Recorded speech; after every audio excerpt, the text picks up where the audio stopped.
when you're on the uphills, as in one of these long races, go slow, kind of reflect, re-energize where possible, because then on the downhill, accelerate, as in, when things are going well, do more of that.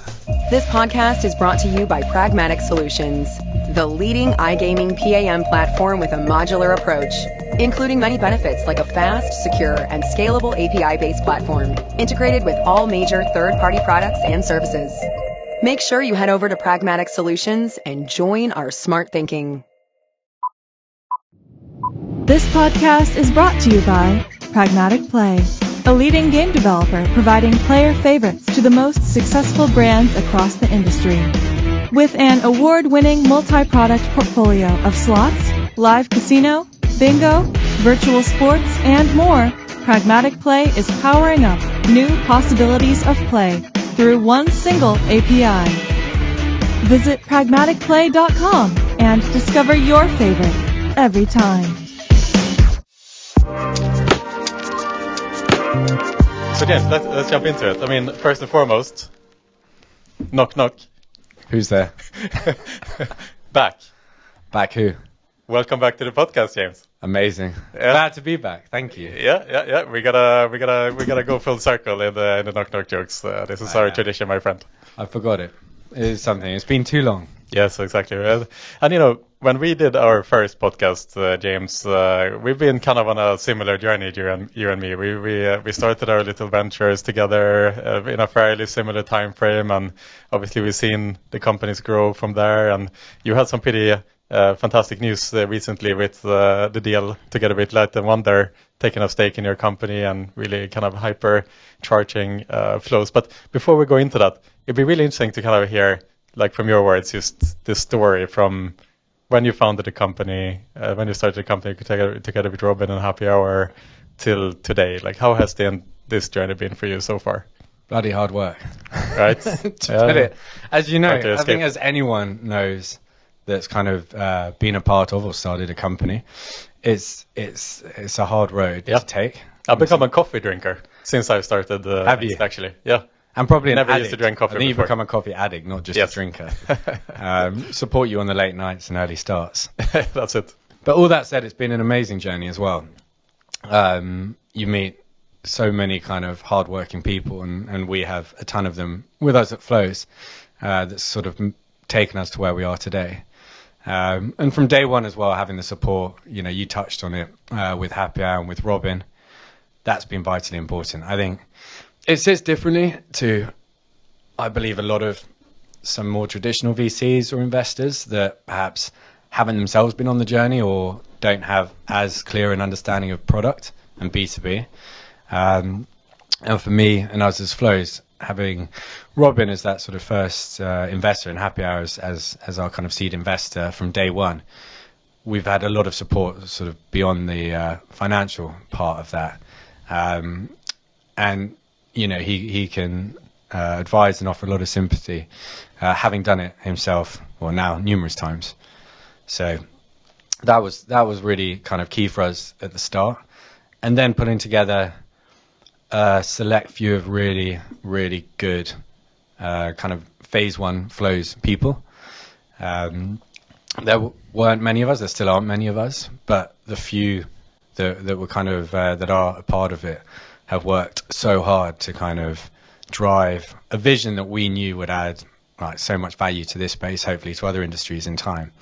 And so kind of with them, there's been tireless sort of efforts to get us to where we are.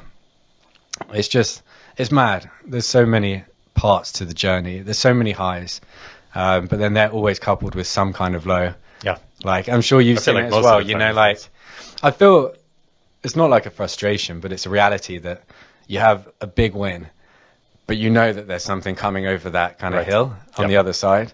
There's not the big win. And there's some kind of kickback. It's like you take 2 steps forwards and you're excited, and then there's a step back, or even 2 steps or 3 steps back. Yeah, exactly. And that seems to be like a weekly, a monthly kind of. Yeah. It's a cyclical thing, I think, with a startup. Yeah, for sure. And you have to toughen up quickly and kind of learn to get over them, but learn to sort of try and understand why they happened. I think every time there's the setback or the 2 steps back or negative, if you want to call it that, there's a huge learning opportunity.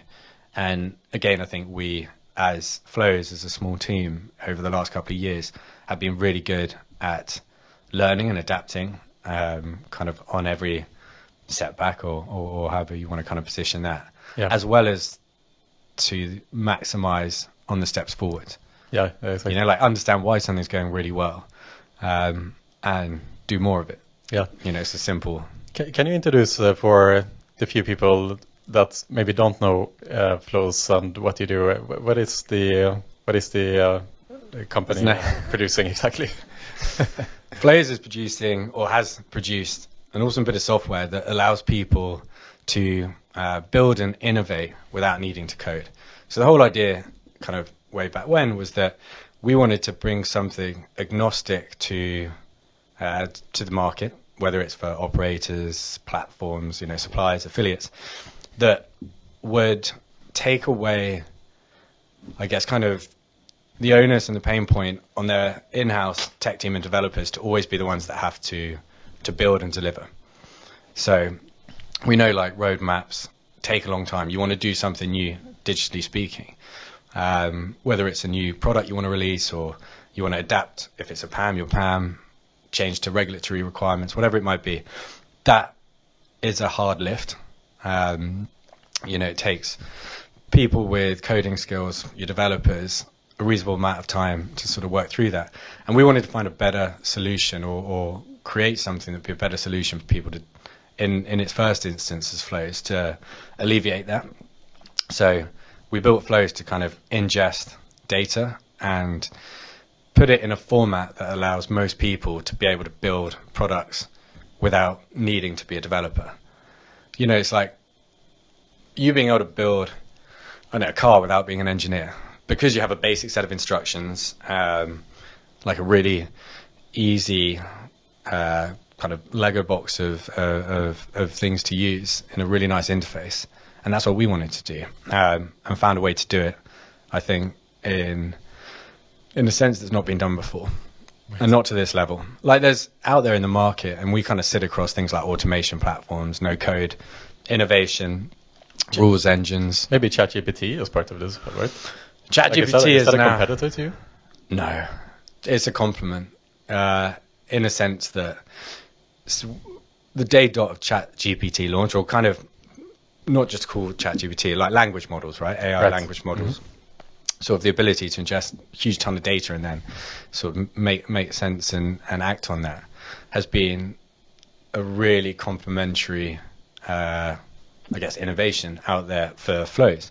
So we were doing something that was accelerating someone's, as said, kind of development or product delivery or roadmap, whatever it is they were using us for. We were enabling them to do it, well, just to do it in some instances, but also to do it far faster than perhaps they could have done. This has now enabled us to do it even faster because, you know, within our interface, we've kind of coordinated with some language models that allow you to just ask Flows. I mean, we did it on a demonstration in Valletta at Next last year, where we literally spoke into the Flow system and asked it to build us, I think that instance was a jackpot. And within 2 minutes, we had a jackpot built. Right. So in that sense, it's been amazing for us.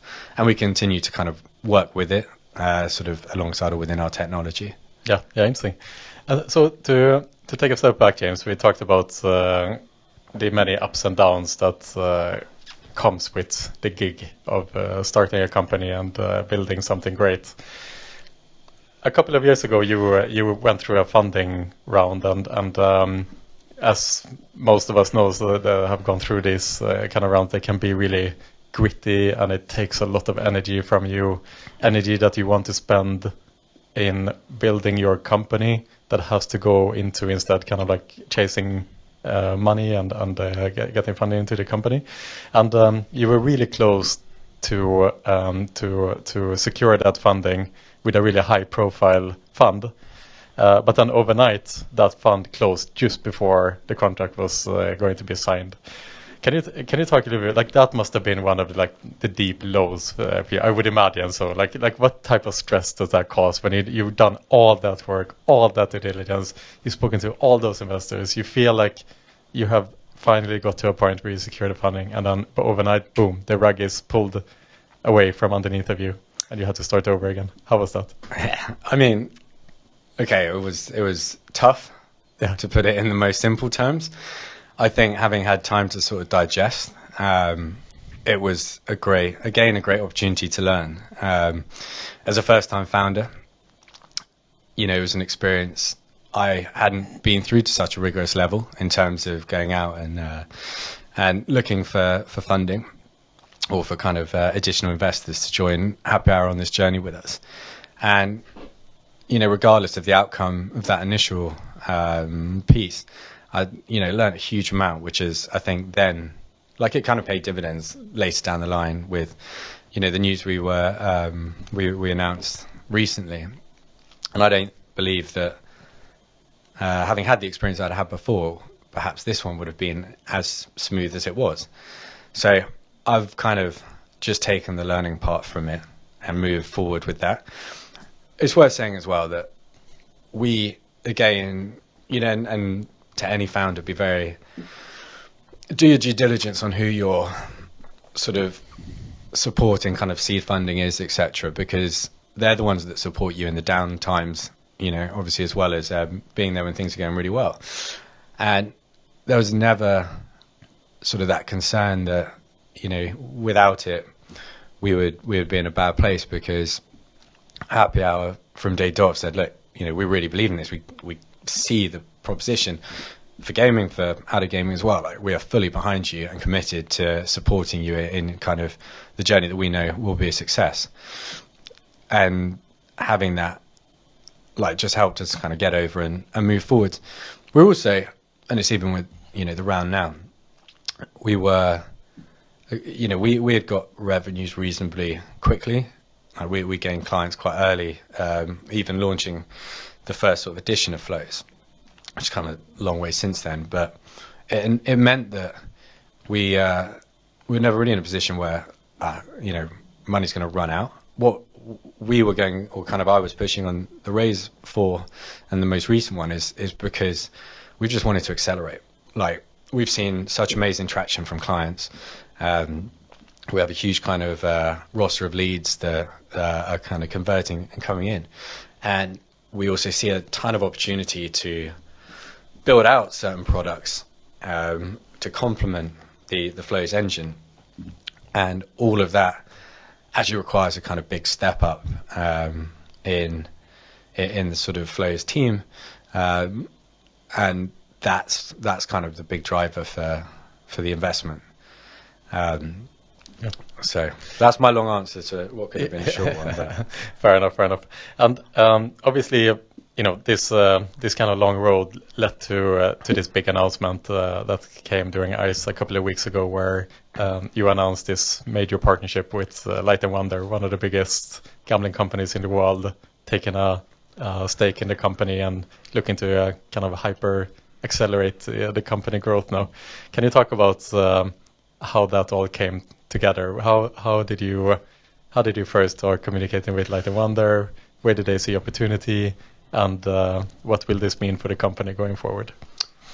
Yeah, so a long-ish story. I mean, quite early on in the Flows life, I think going back to ICE, when ICE was in April, that like post-COVID right. ICE that was in a weird time of year, we had been looked into by one of the team at L&W that were running the PAM.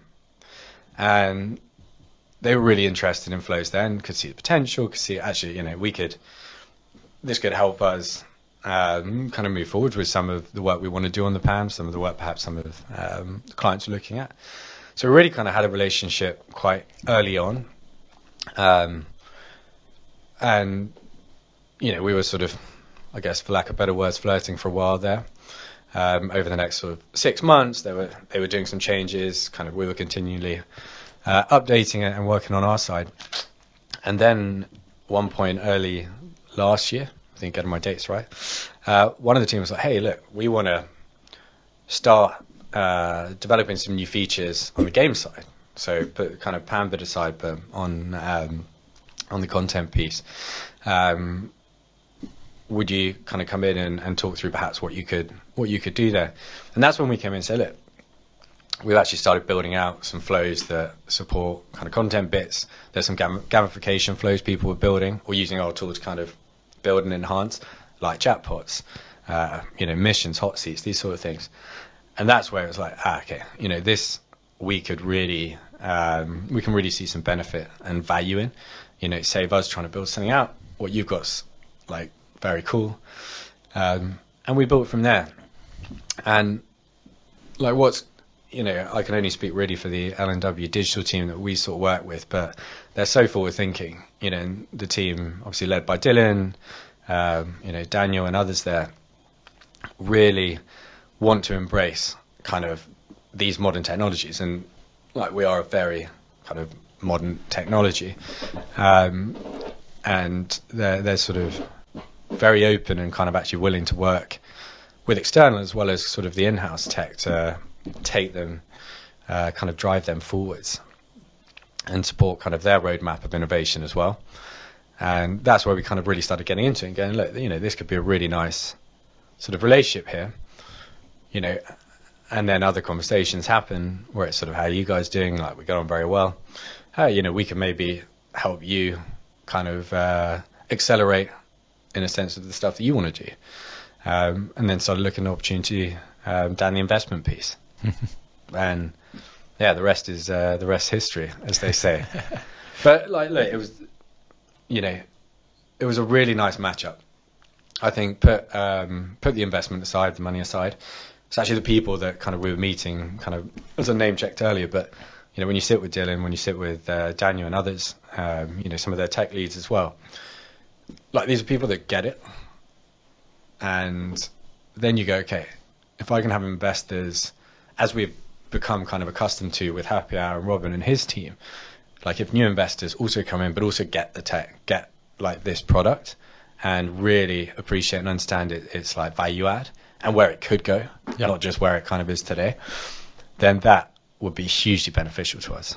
And that's where sort of I kind of started driving down that path, having been through many kind of conversations, etc., with other avenues for investment that would have helped us accelerate. This suddenly became a very kind of clear piece to follow. Yeah, I feel that it's a good point you make. When you find this like synergistic potential shareholders to come on board with on your journey, that when you start a company. There is a sense perhaps of urgency for a lot of founders at the start where, just getting the money in the first place is a huge part of the journey, right? Like just to get over the line of that first seed round, for example. There's so much uncertainty that is that gets to the point of like securing that round, that a lot of founders will just take the money from wherever they can. Exactly. And the thing through this journey is like, there is so many points towards where you want to get to that will test you along the way. So, example, if you would bring on board the wrong investor that doesn't fit on board with the rest of your cap table, or an investor that is a bit more predatory in their terms, I think especially a lot of our more aggressive kind of American style investors, to be honest, like, they will come in with very aggressive terms in order to come on board and to give you that money and so on. And they can take a lot of power from you in order to come on board with you. And there are so many steps along the way where things can go extremely well until you make one mistake, kind of thing, and that sets the whole company back in a lot of ways. So, I mean, it must have been important when you went through these founder rounds as well, and building the company, just making sure that whoever you bring on board, you need to think about the next step after that, or the 2 steps after that, or 4 steps after that. Like, how will this chess move change the board for the future, essentially? Yeah, totally. And as I said, I think kind of again, we've found that right match with LNW. And people forget, like, okay, it's an easy thing to say kind of in hindsight, and perhaps at times, you have to be in a pretty good position to be able to say it, but it's as much kind of them coming to you as well, sort of highlighting their value add, as well as obviously, you're there looking for investment. So somewhat the upper hand is always with the money people. But, when I think you kind of back your product that it is good enough and you have perhaps some opportunity with who can come in, it's actually like, okay, but what value can you commit back to us again outside of the money, which is obviously a huge bit of the value, but like to hear from them, we see, well, we can help drive it here, and we can, utilize it with this. We can, again, take an onion investor, N&W, for instance, they work with everyone, right? So, even on that kind of introduction side, or, supporting us there's huge value in that. So, yeah, because I feel like when you bring investors on board to your business, if you have, like, when you employ people to your business, if you employ one wrong person, that person can really screw things up internally, and it can really set the company back. But then at least you have the option to fire that person and kind of reset and take a step back. But the thing with investors is, like, when you get an investor on board, you're committed, right? Like, there isn't that step back from that point. And it's like, it's a very intimate thing to bring investors on board to your company, because you're kind of like, it becomes almost like a little family, right? It's like the family is what the family is. And like in your personal family, you will have really difficult people, but they are your family. But also, like, there's ultimate transparency. You can't hide something from investors. You know what I mean? So, like, as you say, you've got to be really comfortable in being able to sit down when times are bad, as we're saying, as much as they can be good, and saying, this has happened, or this is going to happen, or whatever. But you've got to be able to say that and talk through it with them. Right. And I think it's not an easy thing to do. You wouldn't even half the time say it to a friend, or you would want to admit certain things. But again, like, it's your board, it's your investors, it's full transparency. So you've got to really find that comfortable sort of mix. Exactly. And part of this for, I think, especially a lot of private investors, is like a lot of investors, they want to be part of like a nice, like, mix and an exciting company, and it's kind of like fun to be a part of this journey, and it's fun to contribute with whatever the founder is asking for, or to be part of the conversations and trying to figure things out together and stuff like that. And again, like, it's so easy to lose that if you would just kind of take any money into the company, and you get investors in that are much more predatory, let's say, or they have a very different vision than what you have. And that's also like part of this, is like maintaining that good relationships between the owners in the company and between the cap table, I think. Yeah, I mean, you've got to be pretty diligent in your shareholder agreements and your articles when you're creating those. Yeah. I mean, they set the kind of the framework in that respect. But like, it's like any contract, right? It's kind of a framework for when things don't go well. So you hope to not have to sort of refer to them. But again, if there's any sort of piece you would say to other sort of startups or anyone looking for money, is just do your piece of diligence while you're doing that, because that is your, like, safety net, so to speak. And if you're not comfortable with something, like, speak up. Don't just say yes because it's going to get a deal, or you're worried it might affect not getting the investment. Yeah, because ultimately you're kind of beholden to that at the end of the day. Hopefully you never have to see it again, but like, not everything's always rosy, and occasionally you might. So I'd definitely say, like, we've never had to, and I hope we never have to, but we were still very careful going through all that kind of process. But I think it can be not easily, but I can see how you could get quite incited with investment being there and being offered to just sign anything off to get the deal done. Exactly. That's the danger. Yeah. Day one might be good when you get that cash in the bank, but exactly. Because you also have to understand, each investor will have their own kind of perspective and background on things. If you get an investment from a VC fund, that fund will have a particular time commitment in the fund to pay their LPs back, for example. So say that there is a fund that is supposed to mature in like 5 years, for example. So that fund expects you to grow as much as you can in 5 years so that they can make an exit. Yeah. Right. And the other fund might have a 10-year window or 15 years or whatever it may be. And so like understanding that perspective, I think, is really important to be aligned, like with what is your strategy and what is the strategy from the investor, because that might not be aligned, even though you believe in the company itself. They might want you to take much more risk than what you are comfortable with, for example. And yeah, definitely. You have to set that expectation day one, right? Yeah. Like, and again, when you're doing whatever it is, forecast, etc., that's all part of the due diligence. Like, just again, be cautious with how you approach it. And as you say, like, remember, you could be beholden to someone else's timeframes that aren't in line with yours and kind of your company path or vision, and like you might pivot, you might change, and that could really sort of take the arse out of whatever it is you had agreed to commit to. Yeah. In your experience, James, you've sat down with many investors through your fund round and had these conversations. Like, what would be your advice to founders who are raising capital in general? Like, what have you learned from all the conversations that you've had? How have you found success in these conversations? How different are they? Like, how knowledgeable are investors about your product? Is there is there a lot of red threads, or do you come into every meeting different?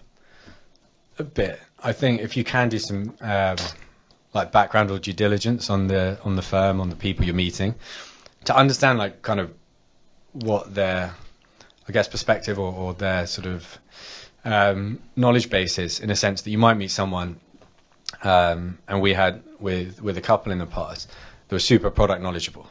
So you know that you can kind of get quite heavy on that side when you're pitching like what you have. Right. There's some that, are more spreadsheet focused, and therefore you've got to fucking learn your forecasts and your numbers down to a T. And like, if you are able to practice, one thing I could have done, but certainly in the first couple of rounds of meeting VCs like a few years back, is remembering that you're often a single person in a room of like 3, 4, maybe even more of them, right? And you get no time to think, whereas they do. So like, you have one person from X VC, they ask you a question, you're like, okay, here's my projected multiples, or like they pause to consume it, but then the next person's got their question, and you've had no pause, and they hit you with a question, you're like, okay, on to you, and they pause to consume it, but then the next one's asking you, like, you get no pause. And I remember in the first couple, like, I found it was overwhelming a bit, and there's not always much consideration for you in that, because like, they just want to rattle through this, they want to see at times, where's they want to test you a bit. Exactly, like where's a few of the weak spots. More than anything, But again, like, I get it from their point of view too, right?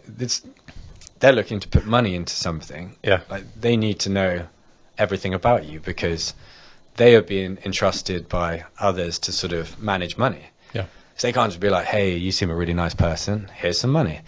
Like, if they know your weaknesses or the areas you're not so strong on, whatever you want to call it, kind of, they can make a better sort of judged decision on whether to invest in you, and like knowing the type of sort of person you are and perhaps business then you've got. So I do understand it, but it doesn't mean it makes it kind of any easier in those first few meetings. So perhaps the lesson now would be to go in with someone else from your company, if you can. Sort of, I've kind of often done them solo, which is fine. And, as I said, you kind of learn a lot, you toughen, you know what to go in next time to expect, and you prep yourself better. Yeah. I'm sure the first time I met a VC, kind of, while I was wet behind the ear, they probably thought, this person's not done enough kind of research on X, Y, and Z. And perhaps the last time I met one, I was more refined. It's like, but I think like if you went in with someone else from the company, it could probably just help you sort of I think I've been to that point to like if you are going into kind of your first pitch meetings and stuff, it could be good to just do some like role playing with people close to you that can ask you difficult questions just to see how well prepared you actually are, right? Because you don't know until you get those questions. Or perhaps because there's no room for like, oh, let me look that up. Like there isn't like any room for that, right? Or perhaps one of the good, media companies in our space could set up a pitch practice. That's something, yeah. Sponsored by someone, and you can help startup or founders with that pitch practice. That would be a good idea, actually. Yeah, drawing knowledge because could you do that even at the conference? Could be a good idea, actually. Yeah, look, at the end of the day, you live and die by that pitch, right? It's a good idea, actually. You come in with the best freaking idea in the world, but if someone says, "What's your business doing?" You're like, like you don't get any money. I mean, it could be the next GPT or something else, but you've got to be able to articulate it and go through that phase that we've all been through that have raised money. So I asked Tim Heath, the founder of YOLO Investments, 650 million euro fund. Like in general, how many investments do you make per 100 pitches? It's like one maybe, and you can imagine. Essentially, you got to be one of 100. And as you just point out, you can have the most incredible idea. You know exactly how to execute it. You have all the right knowledge and the right people behind you. But if you're not able to express that comfortably to the investor within a very short amount of time and protect that security or that knowledge, you're not going to stand out as those one of 100 because the investor is not going to spend more than a couple of minutes on you, if even that, if you get to the point of even having that meeting. Yeah, exactly. It's just not worth their time. Exactly. And as you say, they've got 99 others to people make it through. Like the investors make mistakes all the time. Like there's like famous examples of Uber being started and many top investors passing on that opportunity because they didn't believe in the concept of ride hailing. And I mean, there's countless of but these. But that first pitch was rubbish. Yeah, exactly.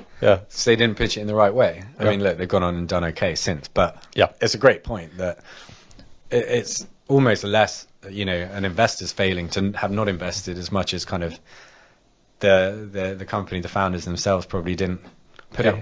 Yeah, exactly. But they learn, obviously they learn because, the rest is history with Uber and the likes of it. But it's like you hear people that passed up on the Beatles or whatever, and they might have gone in and just been hungover and played a crap song for once, and then the next time they went in, they were really good and, whoever it is picked them up. So exactly. They started by playing Yellow Submarine. No one knows this. Then they went on with Hey Jude, and everyone is like, boom. This is the best. You're in. Done.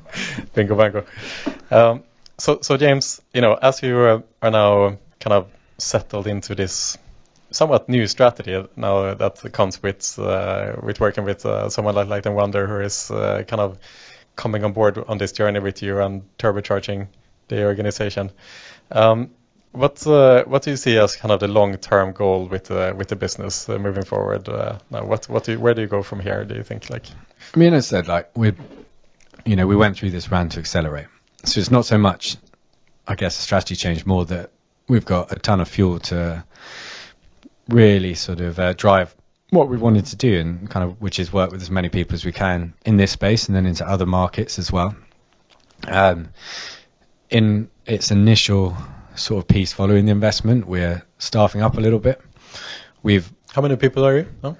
So we're now 15, I think, as I'd say, 15, 16.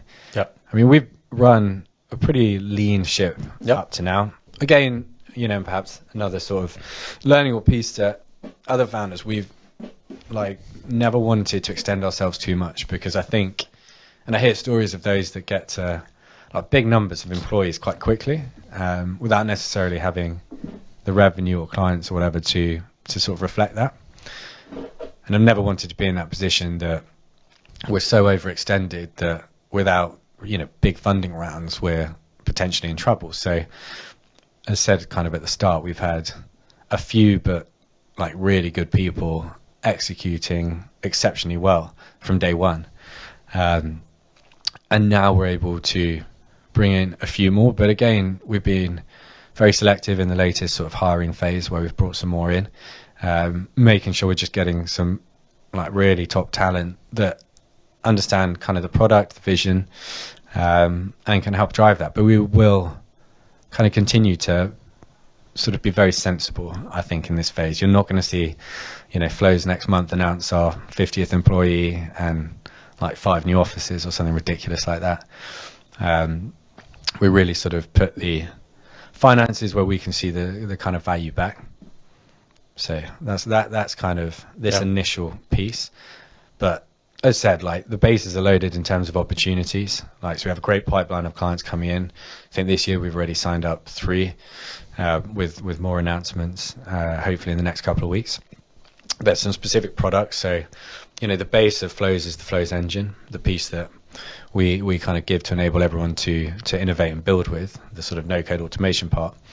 But we too sort of have seen, I guess, gaps where we can build product on top of the engine to give to clients we have, and sort of offer to market to bring in new clients that I think would be a big kind of value add. So we're looking at that, and we're going to announce our first kind of couple of sort of product add-ons, so to speak, in the not so sort of distant future. And at some point we're going to start looking at markets to kind of complement the one we're already in. I said this tool was never designed just to be a tool in gaming. We came as founders and kind of as our first sort of phase of team from gaming. So we appreciated kind of the use cases and knew the value add. But I think we've always been cognitive of the fact that this could be a really, and will be a very powerful tool in other markets as well. Right, so it's not only this tool, you are kind of starting off by niching yourself to the online gambling industry. This is where you have your network and the industry inside out. But the long-term play here is to extend yourself outside of gambling. And we've sort of spoken to and seen experts outside of gaming, gambling, and they kind of see the value in it as well. Like, this could be really cool. As I said, out in the wider market, you've got like automation tools, for example, like a Zapier. Okay, that looks beautiful, but is, I think, reasonably limited in some of its kind of deeper functionality. And the point with Flows is that it looks good and it's easy to use from a kind of UX point of view, but it can actually do some really sort of deep and intricate stuff, can deliver some really heavy, I guess, kind of tech lifts. And I've not seen anyone kind of hit that middle ground of something that looks really nice, like a Zapier, for example, and something that can offer you like a really complex no-code sort of situation. Like, there's companies like a MuleSoft that are no-code, but like you'd have to be a developer to use it. It's so freaking complex. It does cool stuff, but it's very complex. And like our drive, a vision, is always sort of hit the middle ground. An easy user face so you can empower loads of people to innovate, but the innovation to some extent is endless. We don't want it to be limited by X or Y. It's why, for example, like volume is a big thing with Flows that I don't see many others having delivered outside of like in the wider tech space. They all struggle with big volume, and because when we sort of built Flows, the blueprint was always that you've got to be able to handle casino spin, like game spin event, in terms of kind of data coming in and that kind of volume, which is probably some like the highest like data volumes you get in the world, right? Like, think of the biggest casino in the world and how many game spins are happening at any second. Like, the numbers are huge, and I don't know if there's many markets that, if you think of, like, let's say a click or any kind of event online, like you click to buy something, you click to register for a ticket, even to go to Glastonbury, that has that level of volume. Right. So day one, and that's a really hard thing to handle from any company that ingests data and does whatever it does in real time. We knew we had to handle that, and so I think that in itself will give us a unique position out of gambling as well. Yeah, right. Which is cool. Do you see yourself, like, who are your competitors today? You mentioned a couple of companies that are not necessarily gambling focused. Do you have any competitors within the industry, would you say? Not in a way, not in the wider piece of what we do. I think, and it's all dependent on the use case, on how someone or an organization uses us. Okay, because like a good example is L&W's first use case is kind of we announced, I think, back in October. They're using us or using our technology to support them in building out marketing chatbots. Other companies do chatbots. So you could say in that specific use case, our competition is X, Y, and Z that can offer a chatbot. But that's just like what we would call a flow. And, you know, that's one product you build within our engine. So you could come in and create 30 mini companies in a manner of speaking. And that would just be like a basic package with flows. We don't view that as a company, and therefore there's no specific competition that has that, I guess, agnostic, that approach. Yeah, exactly. Is it scalable? Do you think the product, like when you sign new clients, how much effort goes into from your side in order to upskill a new client, for example, or can they learn the tool themselves? Yes. So the aim is that you become autonomous in using it. Day one, we have full kind of training, as I think like any SaaS product, right? Yeah, it's like a Salesforce, for example, or whatever. It's like there is a learning curve essentially out of the box. Take this up. Like, it's all, as you say, any tool, as simple or as complex, you always need some form of learning.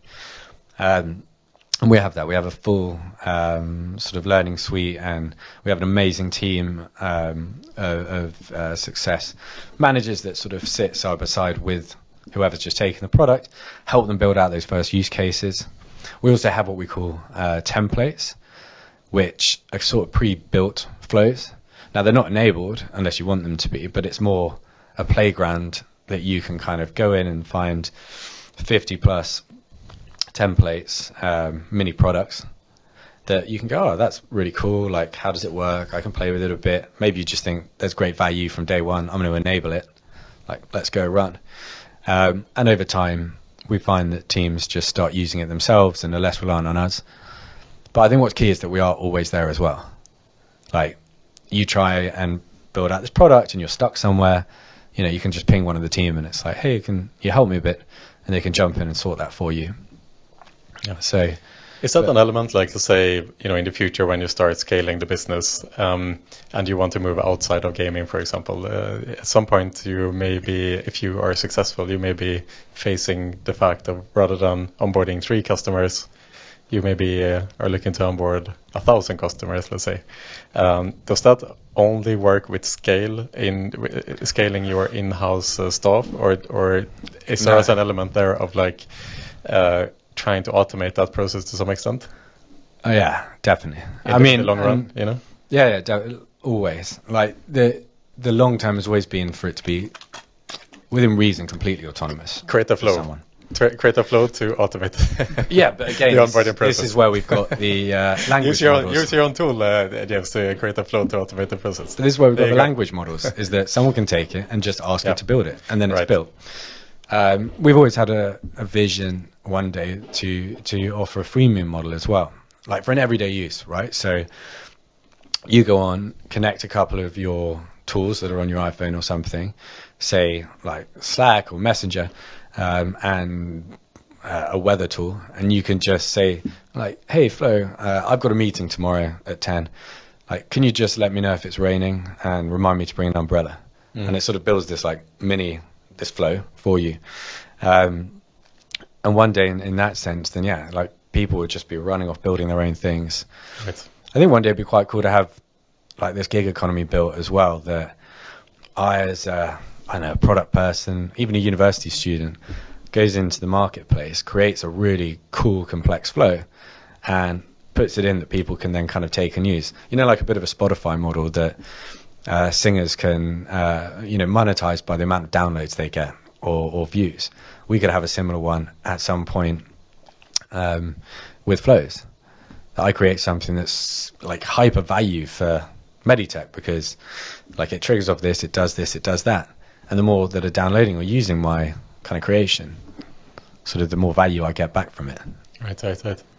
Just to take a step back here, James, you obviously were able to secure this capital now from Light & Wonder, and as you secure that capital, there's always this like phenomena of first you feel like you're sorted, you have like unlimited funds all of a sudden, but this capital tends to be spent much faster than what you think, and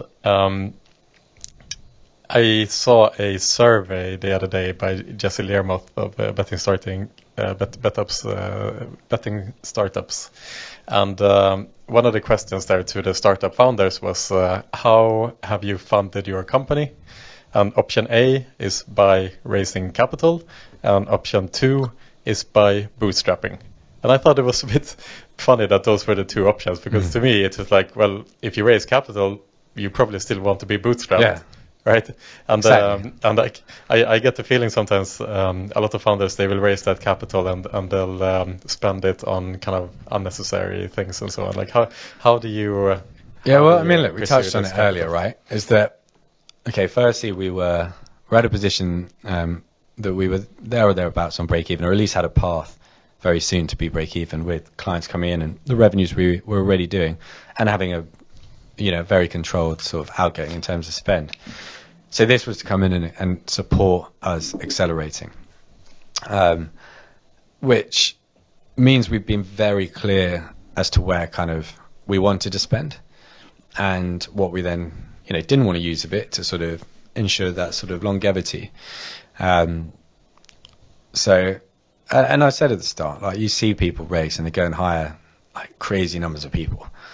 Sometimes it seems like for the sake of doing it, just to have numbers. Whereas we've been very specific and going, right, these are the things we need to do to like accelerate by a lot. Like, how do we achieve them in the most sort of economical way? And that's where we've kind of been very calculated, going, okay, we only need to take on X amount of more people. Let's outsource this thing for a fixed cost. Let's do this thing for this, and we'll achieve that. End of. Like, and the rest of it, we keep the same mentality we had when we didn't have sort of this kind of investment in the bank of book your flights in the sales. Like, make sure if someone's going to an event, like, there is genuine value in someone being there. Like, if we're going to spend a bit of marketing dollar, again, like, understand what the return's going to be and the upside for us in doing that. Keep that mentality and ensure that we're in a position where now we don't need to worry sort of about something running out. Like, it's just not going to. No. And again, I think we're in I wouldn't say lucky position, because we worked like bloody hard for the last 3 years, but we're in a really nice position of growth. I think we're at near 30 clients now. They're all a lot alive already, more of those coming live. We have a pipeline of a lot coming in, and we're seeing the revenues now starting, or have been for a while, but increasing quite a bit. And so I think, like, we have a very clear and positive future. Yeah. It's already proven itself. Now it's Exactly. it's just getting out there and continue doing the work that you're already doing. Yeah, but with the already same there. mentality, I think. Yep. And probably a mistake that some have made in the past is to have changed their approach and mentality just because at a given snapshot, the bank account looks really good. Yeah, exactly. Whereas, like, we want it to maintain looking good and not just spend it because it's there. No. And have it saved for when an opportunity arises that might require some capital. Like, we will have it. Exactly. And I think that's absolutely key. Yeah, and I think James, you're an ultra marathon runner, of course. Like, I'm a runner as well, and we know that when you start a marathon, you have full energy, right? Yeah. And it is, if you're inexperienced, it's easy to start the marathon too fast, right? You feel great. There's a lot of adrenaline there, and you start that race, and you run faster than what you usually do, and you just feel great, and you're like, oh my god, this feels fantastic. Like, I want to run even faster than I think I should be doing. But then that comes back to bite you later in the race, right? And that's what we talk about here. I think that's when you raise yeah. capital. You raise capital, and you're like, I can do so many things with this money, but then later on it comes back to bite you when you maybe are in a little bit of a downturn and so I mean, you know what, I think that's a good example, and perhaps that kind of subconsciously plays into my mind a bit when, you know, planning right and budgeting and everything. That it's a great background to have, I think. Yeah, like, you know, touching on some of the ultras, sort of like the one in the desert for 7 days. Yes. By the way, James ran Marathon des Sables, the hardest foot race in the world. James ran through the Sahara Desert for 7 days. A while ago. But yeah, but again with that, you know, the mentality is that you have to sort of slow and steady wins the race. Not that I won it, but I did okay, but I didn't win it. But, you know, to have day one gone out at a sprint pace, like you're just buggered for the other 5 or 6 days. You have nothing left. Right. Your reserves are gone, right? Yeah. And it's the consistency. And it's that consistency, and it's knowing that you've got to like get up and perform at the same level every day. And I think we have that a little bit kind of in flows that and you know, and it's probably ultras, marathons, whatever, are probably more reflective of a B2B company than perhaps some of the B2Cs that can be a bit more of a sprint race. Yeah. You know, it's like you can calculate, okay, if we start a company on these marketing dollars, there's some pretty good equations that will show like we should have this as our GGR depending on what market they're in, etc. Yeah. You know, B2B, like SaaS software company, is a frigging grind. You know, there's a reasonable path to profit that is not overnight. Rarely overnight, I guess. There's always exception to rule, but you've got to be in it for that kind of longer term. Yeah. And pace yourself in the company based off that. And I think as well, I mean, there's some great parallels to draw here, to be honest with. So say in your 7-day race, like you might have days where you feel fantastic, right? And the weather is in your favor, and it's a slight downhill kind of thing, and things are flowing really nicely. No pun intended. And you feel like this day I'm going to increase my pace to improve my the time and so on and so forth. But that is short-term thinking, because the next day it could be raining, the next day it could be an uphill, the next day you could be facing challenges, and when that day comes, you want to make sure that you have energy and resources to take you through that day. And it is the consistent pace that will enable you to keep going when you have setbacks as well, I suppose. Yeah, I mean, keeping in line with this process of calling it an ultra or a marathon, I think when you're on the uphills, as in one of these long races, go slow, kind of reflect, you know, re-energize where possible, because then on the downhill, accelerate, as in, you know, when things are going well, do more of that. Like, again, like it can sometimes be really freaking like black and white, and people overcomplicate it and yard on for ages about like, oh, this. It's like, no, just, you know, have the benefit of learning from the mistake. We all make them. We all make lots of them, to be fair. You know, learn from it, be better next time, but also don't be complacent when you're like, oh, I'm running really fast, or like I'm feeling good, things are going well. Ask yourself why, and then can we do more of that? Because like we need to capitalize on that kind of feel good thing, on the thing that's working. And honestly, like, it amazes me sometimes those that get complacent when they're doing well and not understand why they're doing well. We're just doing well. Like, this has gone up. I don't know why this is happening, but it is, so good for us. And then like they're shocked when it doesn't happen anymore. And they're like, oh, what can we do to get back? So I don't know, because I never understood why we were doing well. We just were. So like we internalize a lot of flows, and when we see kind of clients, for example, you know, doing a lot more, like volumes going up, accelerating, spending more with us, ultimately, it's like, why are they doing that? Like, where are they drawing value that makes them really happy with us? And like, you know, and how can we now replicate that in other situations where people are using it but maybe a bit stagnant? Like, how can we improve their kind of use of the tool or their experience to ultimately, for us, obviously improve on that kind of spend with us, but also for them to feel like ever greater like value return. And I suppose if we continue on this marathon analogy, we're not gonna drop it as of yet. You're not. Yeah, I did a marathon a Did you do couple a of days marathon? ago. Did you? And I'm like completely bitten by the running bug at the moment. So everything in my head is like running analogies right now. Yeah, as like I said earlier, I'm in different place. I've been rewatching, the Michael Jordan Last Dance. So Right. I'm just thinking R&B, Basketball. kind of 90s R&B scene. That's where my head's at. And even though I'm completely the wrong sort of shape and size to play basketball, and never have, I would love to be a basketball player now. Just based off that.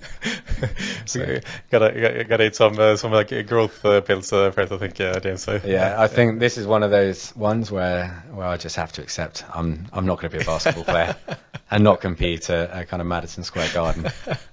Never give up, my friend. One day the call might call, my friend. Then you got to be ready. You got to have the phone always ready by your side. Yeah, we want like when a really. the call comes, it comes. We need a short, like skinny guy from the UK. That's probably way too old now. I'm here. There we go. But yeah, so my point was, in these long races, your energy levels will fluctuate, and I can imagine that your motivation will fluctuate as well. That at some part of this race you might want to just not continue or to take yourself out of this and whatnot. And I think if I look back on the years of running next, the kind of commitment I have is always full on, but my energy can fluctuate for sure. That's just the part of the game, I think. And after building flows now for a couple of years, how is your how do you feel about your own energy that you pull into the company? Is it still the same as it was in the beginning? Yeah. Do you start does it start wavering a little bit, or how do you feel? I don't think, my commitment to flows has never fluctuated one bit. I think, myself and others that were there at the start, we knew what we wanted to sort of deliver, to execute on, and our commitment to do that's never wavered. And kudos to the team. Theirs has never wavered either. Like, everyone's been fully supportive from day one, which is it's just been awesome. And that, gives me energy as well. Like, if I'm having a bit of a low moment, you can see others around you being like, come on, this is solid. Like, we all pull each other together. And there's certainly been more highs than there have been the kind of inevitable lows, I think, of startup life. But energy's been just a consistent on it. Yep. And will continue to be. Honestly, I do love it. I wouldn't be doing it if I didn't. Because the stress levels at times are way too much if you didn't ultimately sort of love and believe what you're doing. For sure. Hell no, would you continue doing that? So that's it. I think that there's a distinction there between motivation. Motivation can come and go. That's kind of a bit of a definition. I suppose 1 week you have it, 1 week you don't, and that's how it is with motivation essentially. But drive is more like a baseline, I think. Yeah. So rather than asking if are you motivated to continue, it's more but maybe 1 week I feel motivated, 1 week I don't. But what's the drive to continue to push through all this difficulty and gritty moments of building something? Always. And I think I'm a relatively competitive person as well, and I think that kind of that side is really kind of a driver as well. So because you have that competitive drive. Yeah. Make it. We've started this. When this is we're gonna finish it. Yeah. And we're gonna finish it in first. Yeah. I know everyone says, but I say that we are all committed to this being. It is, I think, one of the best sort of tool out there. Obviously, I say that, but we're committed to making sure everyone else sees that and understands that, and very driven with this. Yeah, and it's an interesting phenomenon, in how you have kind of built and conducted yourself in your life. That every time you have this little victory, you go on a marathon that is really difficult, or whatever else it could be that is a challenge to you. Could be that you study something that you want to study for a master. It takes a long time to get there, or many other challenges that you set out in life. I think every time you complete one of these like difficult, gritty challenges, you perceive yourself more as a winner, let's say. And if you get to a point where you give up, essentially, and like when you are in one of these races or so on, like you cannot take a step down as the perception of who you are and so on. And I think building these wins to yourself and like building up that confidence that you can go through really difficult things, because that, I don't think people are born with that necessarily. That comes with life and the challenges that you're put through. And if you're able to persevere and kind of build, you want to always take challenges that are not too easy, because then they are not fun. It's just it's not a challenge. And also they shouldn't be too hard, because then they are it's impossible to achieve them. But there is a Goldilocks zone there where a challenge feels really difficult. You don't know if you're going to make it, but then you end up doing it with your like 95% or something like that. And building that confidence over time builds you into this type of person that will finish what you start, essentially. Yeah, we'll always finish what you start. I think a lot of it is, maybe as you say, it's built over time and then kind of intrinsically in you, because I think so much is subconscious. You kind of, it's weird. I dwell and sort of think a lot more about, you know, the losses, if you want to call them that, or the downs, than I do on the wins. In a sense that, you know, whether it's, you know, the win of a client or securing investment or, you know, whatever the big kind of piece is, I don't sort of want to sit and celebrate, because I guess ultimately it's not like job done, right? It's not like, oh, you know, got the raise, tools down, everyone, we're out. Yeah. That's exactly. Oh, cool.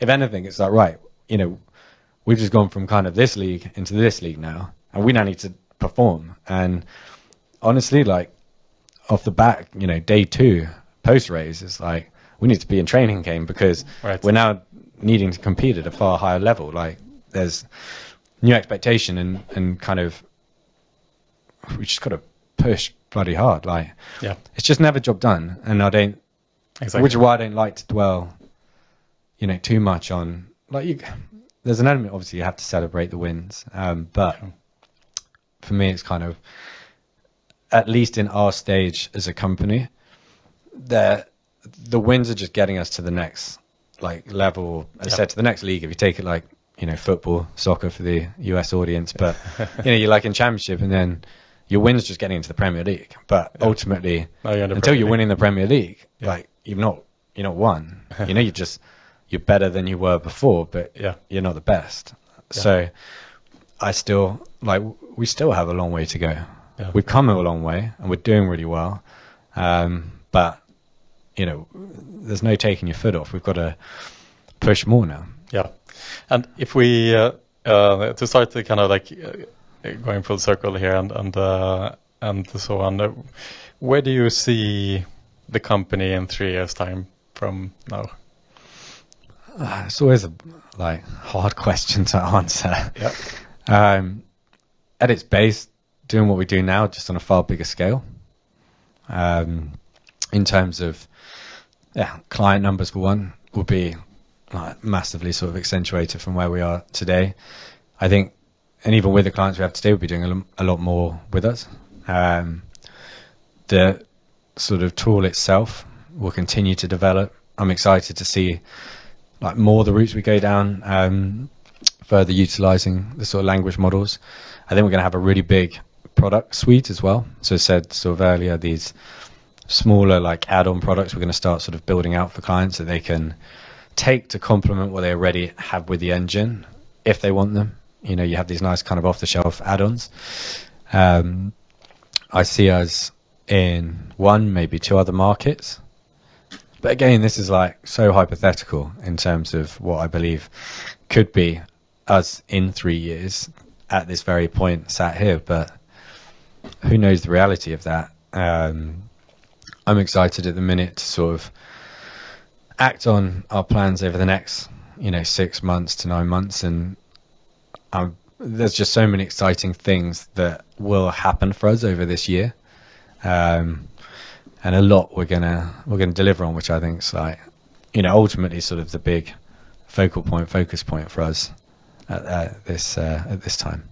Amazing. And one of the goals is that you committed yourself to run an ultramarathon together with me in 1 year's time as well. So that's also part of the goal. That's part of it, right? Gotta take some time off for that as well.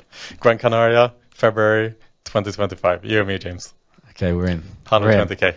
But you're committed now. If you're committing to that, one thing I always wanted to do. So when I finished the MGS, it's always like, okay, cool, you've done it, but what's next? What could be a challenge that, like, all these things have to be a proper challenge, right? It's like, I've never been a distance runner, so do the hardest one. So the next one's like, I've never rode before, like, in a row and boat, kind of go back and forth. All right. And there's a race called, I think it's like the Talisker Challenge, but basically it's rowing across the Atlantic. Oh, wow. So, oh my God. Bring the laptop up, my friend. Portugal down, down into sort of across to America, and Jesus Christ. it's over Christmas, I think, because it's like the best trade winds and stuff. But it's a big, I say it's a big race. It's a reasonably famous one, and you do it like some people do it single, which I wouldn't. I'd go mad, I think, and lose my mind that long at sea. But you can do it up to a 4. I think maybe there's more, but I thought a 4-some would be really cool. You get in a boat. I think you finish, it's Antigua, I want to say. So you imagine you spend kind of 40 days rowing across the Atlantic. Grab a beer in Antigua and then row back. Wouldn't that be cool? And then row back. Yeah. No rowing back. It's done. You would never want to see that boat again. I had a friend that did it a while ago, like amazing kind of charity effort. Wow. And I was always very sort of envious of that experience, I think. I'm not sure when I would ever have the time to do it, but because it is, I mean, the commitment is just train, and then it's 40 days out of your life over Christmas. I like that. I like that. Like, when you think about a challenge to do for yourself, that there are levels in your like grandiosity of thinking.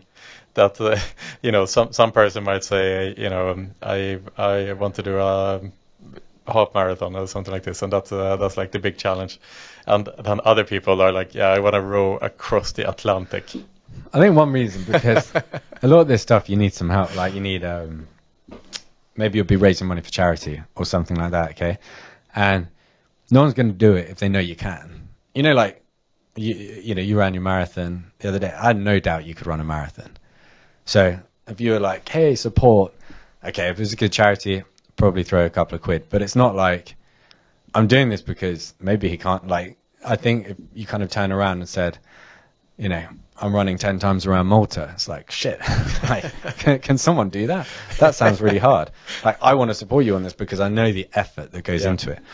I think, to say that I was going to do an ultra, like, I've done them before. Yeah. So it's kind of, I don't think, Oh, exactly. You're familiar with that. It's got to be an element you might die on these things, So yeah. I think someone going, you're in the Atlantic, you never rowed. I'm obviously not a rower build.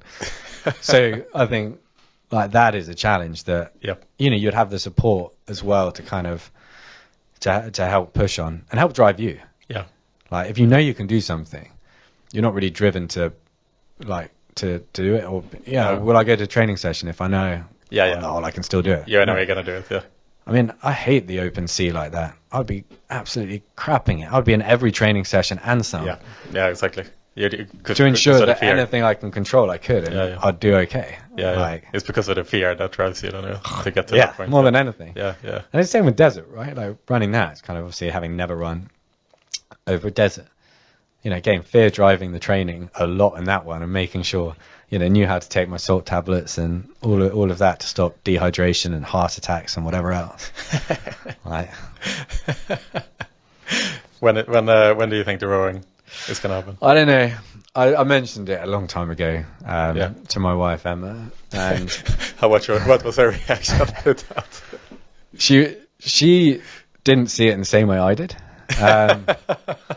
but I think the kind of compromise was the kids would need to be old enough to understand like what I was doing and kind of that's why I was doing it, and also I'd be able to afford to take them all there for like a week's holiday. Okay. So there's a lot of things I can't do at the minute in that. In fact, there's really nothing I can do right now to commit to it. But long term, It is a goal. Your wife is very smart by including that clause of when the kids are old enough to understand why you're doing it, because maybe they'll never understand. Exactly. Yeah. It's a good get-out chat. Very smart. She got you there. Yeah. I think also Sorry. because it's like over Christmas, so it's kind of, Yeah. why is Dad not here at Christmas? This is like odd. Yeah. Secretly, it's Father Christmas. Yeah, fair enough. All right, James. Now it's out there, so now the audience is going to expect more updates on the rowing next. And if time. anyone out there wants to commit with me, then There we go. there's 4 of us in this Yeah. boat, and Go with the flow, my friend. one of us is loosely committing at some point to do it. So Go with the flow. Just go with the flow. go with the flow. Yeah. All right, my friend. It's been fantastic. Been awesome. You're one of the OGs of the podcast, and here we are again. One of the guests who have been here most out of anyone. Always a pleasure, my friend. It was a great training session earlier today as well. Always looking forward to catch up with you, my friend. I've loved it. Really enjoyed it. Thank you for having me. Amazing studio. Yeah, It's really cool. It was worth flying out to Malta to be in a studio good. just for that. All right. Cheers. Awesome, man. Thank you.